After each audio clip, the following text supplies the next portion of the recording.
안녕하세요. 저는 50대의 남성입니다.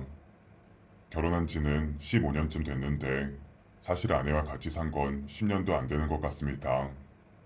별거 생활이 오래됐다는 말입니다. 마음 같아서야 이혼하고 싶죠. 홧김에 도장 찍고 당장 갈라서고 싶습니다. 그런데 막상 이혼하려고 해도 양가 부모님과 딸아이 때문에 어려웠을 뿐이죠. 그건 현실이었습니다. 그러니 어쩔 수 없이 별거를 유지하면서 지내고 있는 것입니다. 저는 주류 업체에서 일합니다. 그러다 보니 술자리 회식이 아주 잦습니다. 아니, 거의 일상입니다. 당연히 지금의 아내는 저와 연애할 때부터 그 사실을 알고 있었죠. 그 당시에는 제 직장의 특성이라면서 잘 이해해 주었고요. 그래서 이 여자랑은 결혼해도 이 일은 계속할 수 있겠구나 싶었습니다. 하지만 연애할 때에는 불만이 없던 사람이 결혼하고 아이 낳고 나서는 엄청 바가지를 긁어대더군요. 마치 딴 사람처럼 말이죠. 물론 아내가 걱정하는 부분을 저는 충분히 알고 있습니다. 이제는 홀몸이 아니라 가정이 있는 몸이니까요. 총각 때에는 사실 술을 많이 마시다 보니 부적절하게 지낸 적도 있었습니다. 양주를 취급하다 보니 단란주점에도 고객 관리 차원에서 많이 나갔으니까요. 그런 데를 가야 술을 팔 수 있었습니다. 원래 그러면서 상생하는 거 아니겠습니까? 요즘 세대들은 그런 옛날 방식의 영업 방식을 이해하지 못할 수도 있지만 예전에는 다 그렇게 영업했습니다. 그러니까 제 말은 제가 좋아서 술을 마시는 게 아니라는 말입니다. 그래서 전 조금 억울했습니다. 제가 술을 잘 마시는 편이긴 합니다만 저도 가끔은 속이 엄청 부대끼고 쓰릴 정도로 힘든 직장 생활을 하고 있다고 말이죠. 건강검진 받을 때마다 술을 줄여야 한다는 충고를 들어야 했는데 그만큼 제 건강과 돈을 맞바꾸면서까지 일하고 있는 제 처지는 생각도 안 해주고 무조건 일찍 들어오라고 잔소리하는 게 맞는 겁니까? 제가 주류회사 다니는 걸 모르고 결혼한 것도 아닌데 이제 와서 잘 다니는 직장을 그만두라고 하다니요. 그러다 보니 신혼 초부터 많이 싸웠습니다. 언젠가 한 번은 직장을 선택할래, 가족을 선택할래라고 묻더군요. 아주 진지하게 말입니다. 서로 이혼 얘기도 많이 오간 상태여서 저는 당연히 가족이라고 달랬습니다. 그런데 그러면 다른 직장을 다니라고 하더군요. 하지만 저는 그건 곤란하다고 했습니다. 먹을 만큼 나이가 들었는데 누가 나를 받아주겠냐고 말이죠. 그때 저도 반격했습니다. 슬슬 짜증이 올라오고 있었으니까요. 그럼 당신이 나가서 돈을 벌어오라고 했습니다. 내가 집에서 살림하고 아이 돌본다고 말이죠. 근데 그건 또 싫답니다. 그럼 처가댁에서 대출해주시면 그 돈으로 사업이라도 하겠다고 했습니다. 이번에도 그건 또 불가능하답니다. 그럼 제발 아무 소리 하지 말라고 화를 냈죠. 그런데 저희 아내한테는 저의 말이 통하지 않았습니다. 오히려 싸움이 커지기만 하죠. 이제는 혼자 있는 게 익숙해졌을 만큼 시간이 지난 상태입니다. 하지만 부부의 연은 끊을 수 있어도 아이와의 연은 끊을 수가 없더군요. 저는 소위 딸바보입니다. 딸은 커가면서 아빠의 빈자리를 더 많이 느끼는 것 같았습니다. 중학생이 되면서 더 그런 것 같았죠. 사춘기가 온 것 같았습니다. 어느 날인가 딸이 전화와서 펑펑 울더군요. 평소에는 전혀 이런 적이 없었습니다. 늘 밝게 웃어주고 대화하던 딸이었죠. 가끔 사고 싶은 게 있으면 애교도 엄청 떨고요. 그러면 스르르 지갑을 열어주곤 했습니다. 그런데 그랬던 딸이 꺼욱꺼욱하고 울더군요. 무슨 큰일이 있었는가 싶어서 바로 그날 저녁에 집에 들어갔습니다. 가보니 아내가 아주 냉랭한 표정으로 저를 맞이하더군요. 그 뒤로 딸은 울면서 제게 안겼고요. 분위기로는 둘이 대판 싸운 것 같았습니다. 저는 눈치를 살피면서 딸의 방으로 들어갔습니다. 아내가 저를 한번 쏘아보더니 그냥 안방으로 들어가 버리더군요. 딸, 도대체 무슨 일이야? 왜 이렇게 울어? 엄마랑 무슨 일이 있었어? 아빠한테 말해봐. 아빠, 나 정말 엄마 기대에 맞춰서 사는 거 더 이상은 못하겠어. 엄마가 하란 대로 학원도 잘 다니고 있는데 엄마가 마음대로 또 늘리잖아. 내가 학원 숙제들까지 하고 잠드는 시간이 새벽 2시라고. 근데 그거면 만족해야지. 더 다니라잖아. 참 너무하네. 네 엄마가 욕심이 너무 많아서 큰일이다. 어쩜 좋니? 게다가 뭐라는 줄 알아? 나보고 제주도에 있는 국제학교에 가래. 세상에 외고 가랬다가 과고 가랬다가 이젠 아예 제주도라니. 엄마는 내가 공부를 얼마나 겨우겨우 하고 있는지 모르나 봐. 내 성적으로는 일반 고등학교도 겨우 가는데 말이야. 저는 딸의 얘기를 듣고 한숨을 푹푹 쉬었습니다. 초등학교 때부터 아내는 거의 딸아이의 매니저처럼 굴었죠. 딸을 공부시키기 위해 새벽부터 학원 줄 서는 것도 마다하지 않는 대치동 엄마들 저리 가라였습니다. 하지만 저는 반대였죠. 자녀 교육관이 이렇게 다를 수가 있을까요? 그러니 저희는 또 엄청 싸웠습니다. 저는 그저 소박한 가족의 행복을 꿈꿨습니다. 제가 주류회사 다니면서 술을 많이 마시니까 엄청 거친 상남자라고 생각하실지 모르겠지만 전혀 그렇지 않습니다. 어렸을 때부터 부모님과 떨어져서 살아서 그런지 가족끼리 모여서 오순도순 사는 게 제 꿈이었죠. 하지만 아내는 반대로 악착같이 공부시켜서 어떻게든 성공시키고 싶어 했습니다. 우리 딸이 착하니까 참고 살았지. 그렇지 않은 애들이었다면 금방 엇나갔을 겁니다. 엄마는 내가 그동안 쓴 학원비만 해도 웬만한 집 한 채는 될 거래. 근데 그걸 내가 원한 거야? 엄마는 내가 뭐가 되고 싶은지도 물어보지도 않아. 이젠 공부 잘한다고 잘 사는 세상이 아니라고 그렇게 말했는데도 귀등으로도 안 듣는다니까? 이렇게 엄마가 계속 국제학교 얘기하면 나 자퇴할 거야. 집에서도 가출할 거라고. 혜리야, 진정해. 가출한다는 소린 하지 마. 알았지? 근데 그 얘기도 엄마한테 했어. 그래도 국제학교 포기 못하디? 네가 이렇게까지 강하게 나가는데.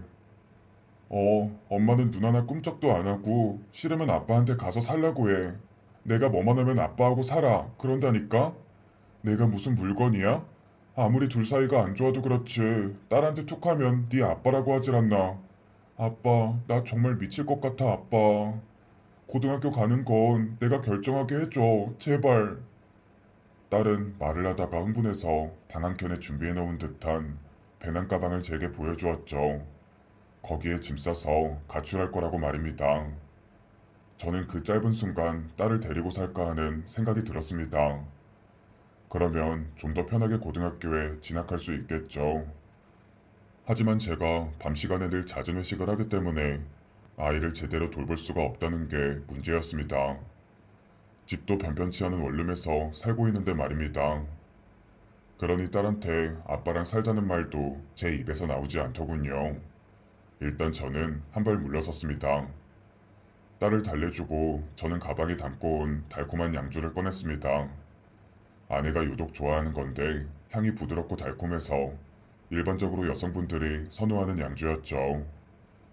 저는 부엌에서 안주가 될 만한 것들을 찾아서 뚝딱 만들었습니다. 그리곤 저는 아내가 있는 안방으로 들어갔습니다. 너무 어색하더군요. 둘만 있는 것도 아내의 차가운 눈빛도요. 아내는 저를 질책하는 눈빛으로 술이면 다 되는 줄 아나 보지? 라고 비꼬았습니다. 그래도 저는 참고 일단 침대 옆 테이블에 쟁반을 내려놓았습니다. 그냥 오랜만에 마시려고 가져왔어. 마시기 싫으면 말든가. 저도 그 정도의 정성을 쏟았으면 아내가 화를 풀고 테이블에 앉을 거라고 생각했습니다. 그래서 좀 더 기다렸죠. 그래도 아내의 고집은 만만하지 않았습니다. 제가 옆에서 양주를 마시든 말든 상관 안 하더군요. 그렇게 시간만 보낼 수가 없어서 점점 초조해졌습니다. 둘 사이의 대화는 끊기고 정적만 이어졌죠. 그래서 저는 양주만 홀짝홀짝 마시기 시작했습니다. 제가 안주를 다 먹어가는데도 아내는 마치 돌덩이처럼 침대에 가만히 누워만 있더군요. 알았어. 나랑 얘기하기 싫다는 거지. 그럼 내가 혜리를 데리고 갈게. 그리고 이혼서류도 보낼게. 어차피 혜리를 내가 키우면 양육비도 줄 거 없으니까 더 심플해지겠다. 재산 분할만 깔끔하게 하고 그냥 헤어지자. 아, 아니다. 어차피 내가 혜리를 키우면 내가 이 집으로 들어올게. 재산 절반 줄 테니까 당신이 좀 나가줘야겠다. 저는 양주를 들이키고 결국 우리가 선택할 수 있는 게 이혼뿐이라는 사실을 얘기했습니다. 그리고 해리를 내가 키움으로 해서 이 집에 들어갔던 생활비들도 줄 수 없고 이 집도 내가 가져야 하니 나가달라고 통보했죠. 사실 저는 그동안 아내한테 생활비나 양육비 같은 돈으로 치사하게 군 적이 없었습니다. 아내는 어차피 가정주부여서 당장 이혼하면 생활이 힘들어질 테니 그걸 빌미 삼아서 공격할 수도 있었지만 그러지 않았죠. 생활비까지 안 줄 만큼 치사하기도 싫었고 쪼잔해 보이기 싫었습니다. 하지만 이제는 저도 물러설 수가 없었습니다. 결국 모든 게 돈 문제 아니겠습니까? 그런데 제 말에 아내는 심각한 표정으로 저를 빤히 쳐다보더군요. 변했네. 이제 완전히 딴 사람처럼. 아내는 어이없다는 표정으로 제게 말했습니다. 저는 고개를 끄덕였죠. 당신이 안 변하니 내가 변해야지. 우리 딸을 위해서. 아내가 짧게 말했으니 저도 아주 짧게 말했습니다. 그러니 정말 모든 게 해결이 된 것 같더군요. 딸을 위해서라면 이혼이라도 해야죠. 그렇게 힘들어하는데 말입니다. 아내는 제 말에 심각한 표정을 지었습니다. 제가 돌아서서 방을 나가려고 하자 갑자기 아내가 저를 붙잡더군요. 난 이 집에서 나갈 순 없어. 그래? 당신 말 잘했다. 그럼 해리 좀 괴롭히지 마. 안 그럼 해리도 나처럼 이 집을 나갈지도 모르니까. 뭐? 당신이 나간 것도 내 탓이고 딸이 나가는 것도 내 탓이란 얘기야? 내가 뭘 그렇게 잘못했는데? 아내가 갑자기 눈물을 툭툭 흘리면서 말했습니다. 이 집을 나간다고 하는 말이 아마도 가슴에 비수를 꽂은 것 같았습니다. 그러더니 어느 순간부터는 펑펑 울더군요. 아마도 오랫동안 혼자서 살다 보니 쌓여있던 외로움들이 한순간에 무너지는 것 같았습니다. 그러면서도 아내는 물러서지 않더군요.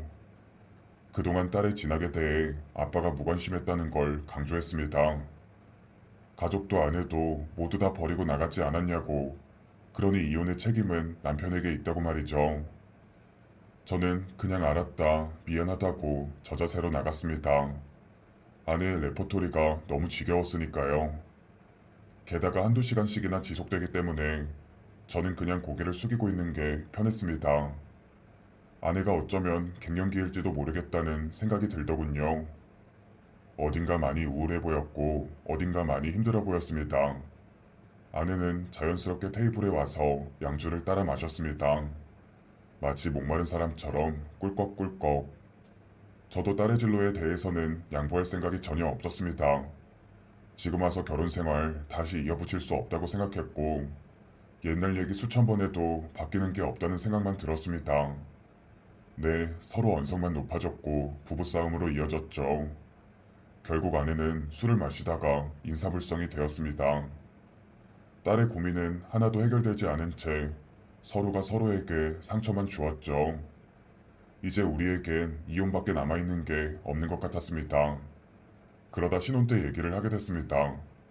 싸우긴 많이 싸워도 그땐 이렇게까지 서로를 핥히면서 증오하진 않았었다고 말이죠. 어쩌다 우리가 이렇게 된 걸까요? 지나간 시간이 정말 야속했습니다. 그러다 아내가 화장실로 가려고 일어서다가 어지러워서 살짝 몸이 틀어졌습니다. 순간적으로 저는 아내가 쓰러지지 않게 안아서 부축해줬죠. 단란주점에서 술 마신 상사나 거래처 사람들을 부축해주는 일이 제 전문이니까요. 근데 아내가 제품에 안겨서 일어나질 않더군요. 기절한 건가 싶었는데 속눈썹이 부르르 떨리는 게 보이더군요. 게다가 아내의 치마는 벗기지도 않았는데 내려가 있었고요. 저는 그게 신호라고 생각했습니다. 네, 저희는 그날 이성이 마비된 상태로 아주 오랜만에 부부관계를 했습니다. 몸을 섞는데도 낯설었죠. 몸이 떨어지면 마음도 떨어진다고 하는 그 말이 딱 맞는 것 같았습니다. 며칠 후 회사에서 일을 하고 있는데 저는 학교에서 걸려온 전화를 받았습니다. 딸아이의 담임선생님이라고 자신을 소개하시더군요. 그동안 한 번도 딸의 학교 선생님과 면담이나 상담을 해본 적이 없어서 저는 깜짝 놀랐습니다. 웬만하면 모든 일은 아내가 도맡아서 했으니까요. 그런데 선생님의 말을 들어보니 딸이 꼭 아빠한테 전화하라고 했다고 하더군요. 저는 차라리 잘 됐다고 생각했습니다. 이참에 아빠 노릇을 더 해주고 싶었죠. 담임 선생님은 진학 문제로 엄마와 심하게 다투었다는 것도 잘 아는 것 같았습니다. 그 얘기를 들으니 저는 적극적으로 딸아이 문제로 담임 선생님과 만나야겠다는 생각이 들었습니다. 담임 선생님도 마침 아버지와 상담을 하고 싶다고 했습니다. 그래서 다음날 약속을 잡고 바로 만났습니다. 선생님은 단정한 단발에 똑 떨어지는 정장을 입고 있었습니다. 누가 봐도 선생님 같은 안경을 쓰고 머리도 아주 단정하게 묶고 있더군요. 엄격해 보이긴 했지만 책임감이 있어 보였습니다. 그런데 유독 입술이 도톰하더군요. 외국 배우들처럼 섹시한 건 아니었지만 나름 인상적이었습니다. 그런데 저는 선생님과 얘기를 하면 할수록 충격에 빠져들고 있었습니다. 딸의 상태가 생각했던 것보다 훨씬 심했기 때문입니다.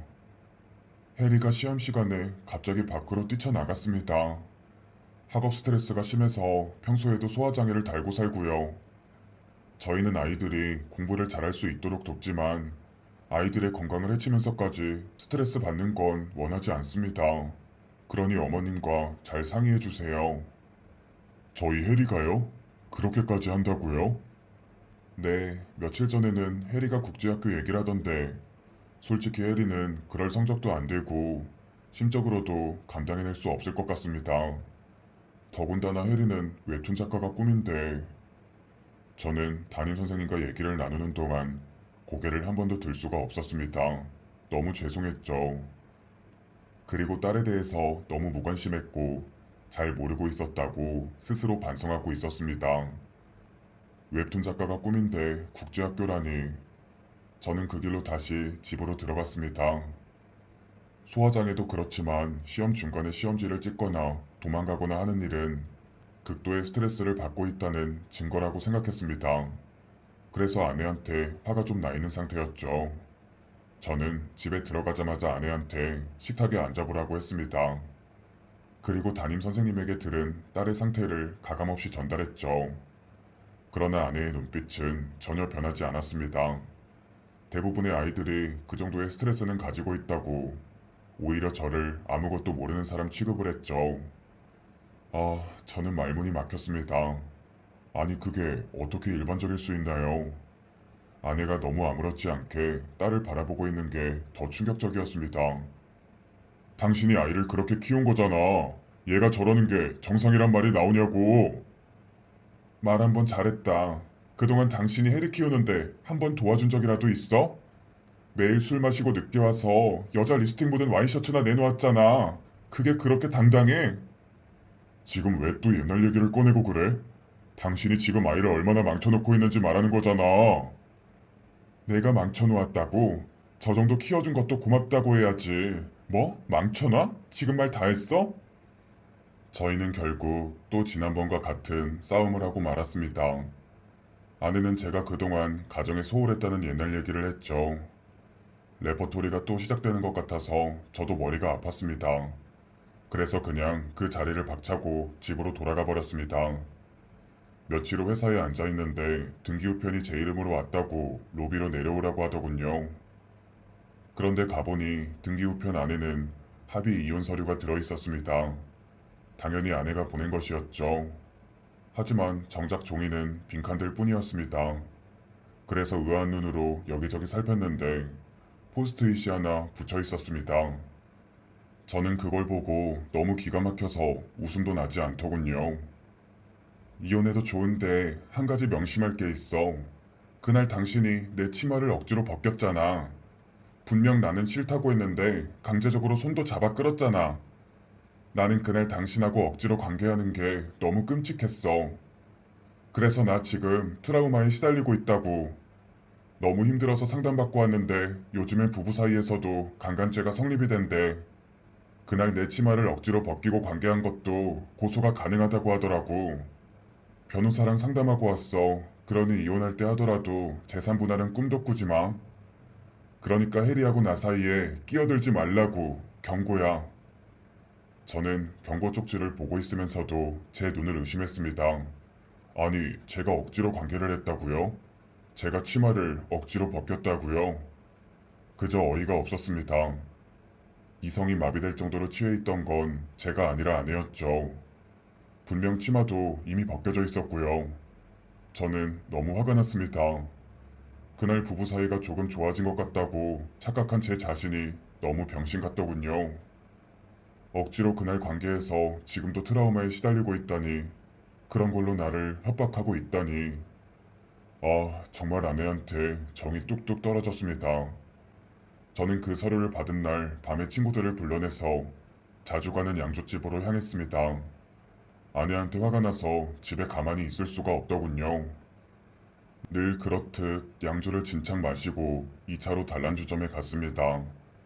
조금 앉아있자 여자들이 쪼르르 들어와 서더군요. 마담이 오늘 괜찮은 여자애들이 왔다고 해서 들여보낸 것입니다. 저는 아무 생각 없이 가만히 여자들만 바라봤습니다.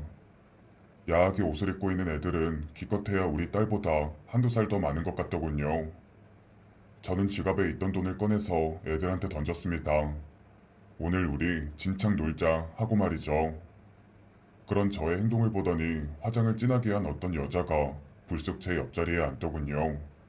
시키지도 않았고 부르지도 않았는데 먼저 와 앉은 것입니다.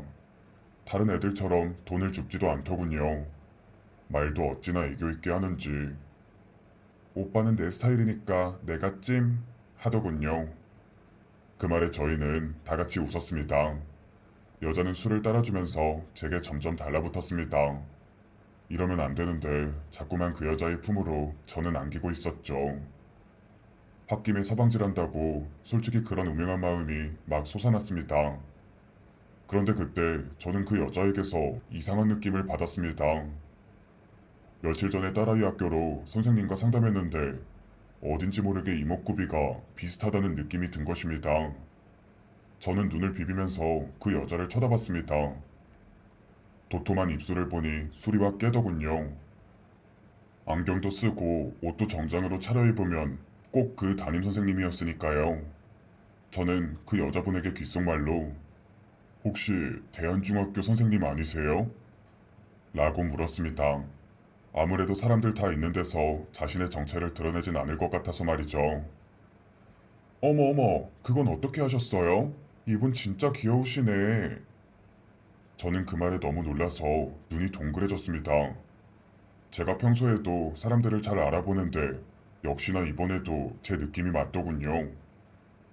근데 여기서 지금 뭐 하시는 거세요? 혹시 뭐 알바 같은 건가요? 저는 진심으로 궁금해서 선생님에게 물었습니다.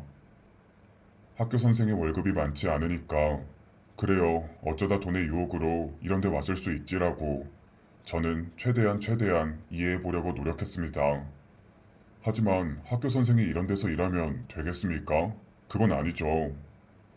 제가 훈계할 만한 처진 아니었지만 이런 건 교육청에 제보를 해야겠다고 생각하고 있었습니다. 제 딸의 선생님이 단란주점에서 알바를 한다니 너무 끔찍했으니까요. 그런데 그 다음에 그 여자의 입에서 나온 얘기를 듣고 저는 경악했습니다. 어머, 많이 놀라셨구나. 전 쌍둥이 언니예요. 걔랑 하나도 안 닮았는데 제가 한 100배는 이쁘니까. 여자는 제게 술을 따라주면서 웃었습니다. 그제야 저는 숨을 몰아쉴 수 있었습니다. 다행이었죠. 만에 하나 진짜 담임선생님이었다면 학부모인 저로서도 단란주점에 간 게 망신이었으니까요. 그런데 쌍둥이인데 왜 이렇게 처지가 달라진 걸까 하는 의구심이 들더군요. 그런 눈으로 저 보지 마, 오빠. 왜, 동생은 공부를 잘했는데 저는 왜 여기 있냐고요? 제가요, 사실은 어릴 때에는 공부를 더 잘했거든요. 근데 엄마가 너무 스트레스를 주니까 그 길로 바로 가출해버렸죠. 중2 때. 매일 공부하니까 미칠 것 같아서요. 제가 그때 얼마나 심했냐면요. 시험 보다가 시험지 막 뜯어서 교실 나가버렸거든요. 지금 생각해보면 너무 웃기지만 그땐 정말 끔찍하게도 싫었어요. 근데요, 역시 세상은 만만치 않은 곳이더라고요. 가출하니 처음엔 자유로워서 좋았는데 어쩌다 보니 여기까지 오게 된 거고요. 저는 그 여자의 얘기를 들으면서 제 귀를 의심했습니다. 시험지를 찢을 정도로 스트레스가 심해서 가출을 했었다니, 게다가 사춘기인 중2였다니, 그건 바로 제 딸아이와도 증상도 같고 시기도 같았습니다. 저는 그 말을 들으니 간담이 서늘해졌습니다. 저는 갑자기 술맛이 떨어져서 바로 집으로 들어갔죠. 딸아이가 이러다가 가출해서 이 여자처럼 될 대로 되라라는 식으로 살까봐 걱정이 됐기 때문입니다.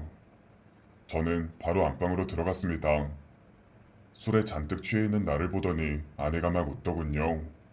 아마도 제가 그 이혼 서류에 메모되어 있는 게 겁이 나서 이렇게 달려온 줄 아는 것 같았습니다.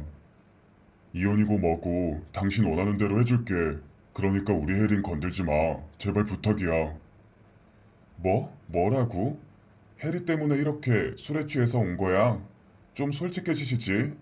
나한테 고소당할까봐 무서워서 온 거 아니야? 여보, 나 정말 미안해. 나 이렇게 무릎 꿇을게. 그러니까 우리 혜리는 행복하게 살도록 놔두자. 사람의 인생이라는 게 어떻게 될지 모르는 거잖아. 아무리 공부 잘해도 성공 못하는 사람도 많아. 근데 반대로 공부 못해도 그림 같은 거 잘 그리면 크게 성공하고 그러지. 우리 혜리도 분명 그림으로 성공할 수 있어.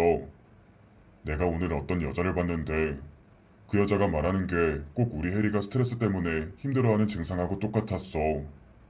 그러니까 우리 제발 스트레스 주지 말자. 내가 이렇게 빌게. 저는 정말 말을 하면서 무릎을 꿇고 빌었습니다. 아내는 제 말에 답답하다는 듯 더 자세히 말해보라고 했습니다. 그래서 결국 단란주점에 간 얘기를 하고 말았죠. 아내는 단란주점에 가서 여자를 만나고 왔다고 고래고래 화를 냈지만 이내 조용해졌습니다. 그 여자가 담임선생님과 쌍둥이였으며 시험지를 박박 찍고 나갈 정도로 스트레스가 심해서 가출했었다는 걸 더 강조하면서 말했기 때문이죠. 그 증상이 우리 혜리와 완전 똑같다고 말이죠. 그러니 우리 혜리가 가출했다가 행여 잘못된 길에 들어서기라도 하면 어떡하냐고 저는 울면서 호소했습니다. 물론 같은 증상이라고 해서 모두가 나쁜 길로 빠져드는 건 일반화의 오류였죠. 하지만 그 순간에는 그 한 가지 생각밖에 안 들었습니다. 그러니 애초에 그 길을 차단해버리면 그런 일도 벌어지지 않을 거란 확신이 들었죠. 저는 그렇게 아내 앞에서 무릎 꿇고 긴 시간 설득했습니다. 이혼이든 뭐든 아내가 원하는 건 다 해주겠다고도 했죠. 단판을 짓고 여기서 약속을 받아내야 마음이 안심될 것 같았습니다. 그럼 집으로 들어와 술도 끊고. 아내는 저를 한심하게 내려다보면서 딱 한마디 했습니다. 당연하지. 이젠 가정도 신경 쓰면서 살아야지. 나이 들기 시작하니까 혼자서 밥 먹는 것도 힘들고 싫어. 저는 고개를 끄덕이면서 고분고분하게 대답했습니다. 앞으로는 가정을 소홀히 하지 않을 거고 술회식도 절대 안 가겠다고 다짐했죠. 아니, 회사를 그만두겠다고도 했습니다. 그러니 딸 진학 문제는 딸 마음대로 할 수 있게 해달라고요.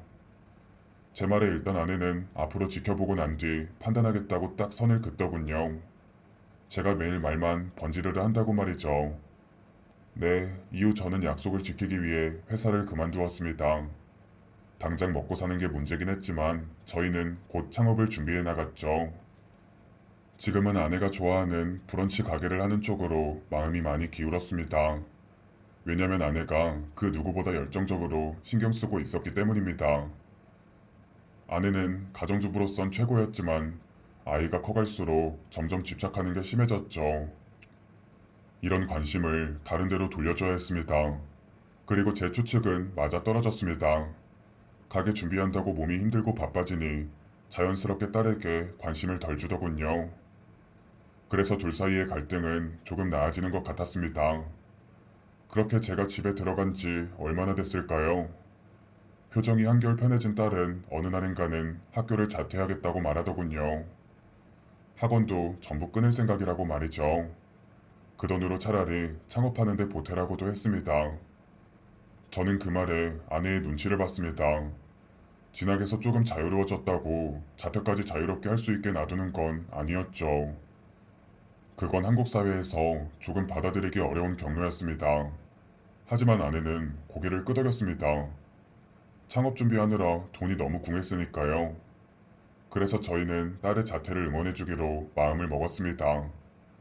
대신 그림으로 대학을 가든 작가로 데뷔를 하든 해야 한다는 게 조건을 내걸고 말입니다. 딸은 오히려 그 조건을 더 반겼습니다. 그림이라면 자신 있다면서요. 그날 이후 딸은 하루 종일 집에 틀어박혀서 좋아하는 그림을 그리고 있죠. 물론 그렇다고 가족이 화목해진 것 같진 않습니다. 저희 부부는 여전히 옛날 일을 가지고 많이 싸우니까요. 하지만 어느 순간 깨달았습니다. 이게 가족이고 이게 곧 행복이라는 걸요.